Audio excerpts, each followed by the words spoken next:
Čaute, volám sa Filip Povoc, práve sme v Bachladovej doline na ďalšom ročníku bikecampu.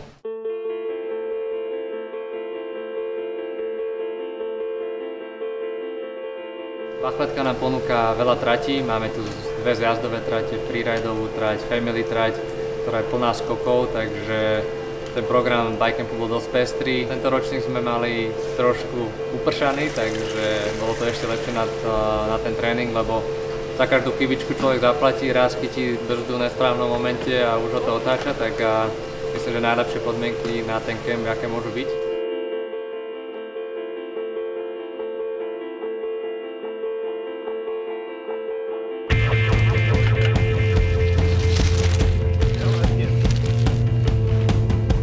Keď idete moc rýchlo, kľudne si zadnou brzdou môžem trošku pribrzdiť, prednou isto nebrzdíte, hej?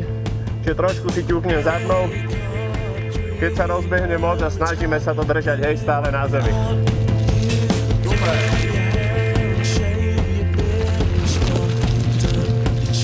Super.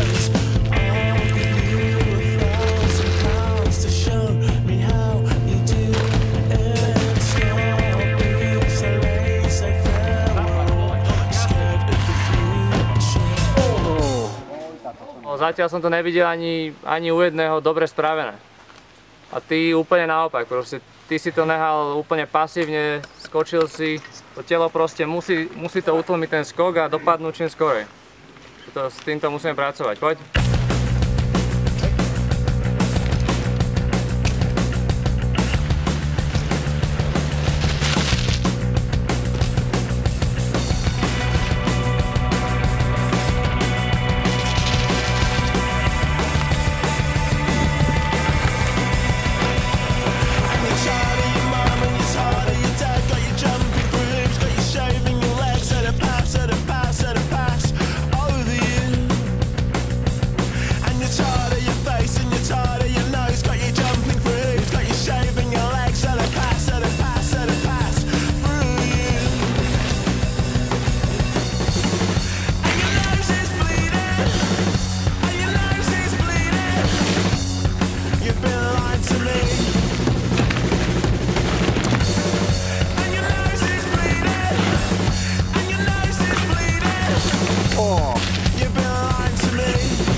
Mali sme tu klopené zákruty, mali sme tu odklopené zákruty, skúšali sme techniku skokov, proste malé skoky, väčšie skoky, odrážať sa čo do najväčšej výšky, utlmiť skok vo väčšej rýchlosti, ostať čo najnižšie, takže skúšali sme všetko.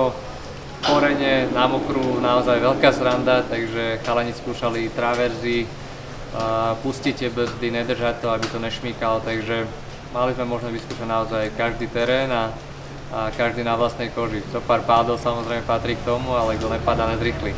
Keď sa chceš niečo naučiť, keď chceš byť lepší na bicykli a hlavne to mať pod kontrolou, nebáť sa, tak príď na náš bikecamp.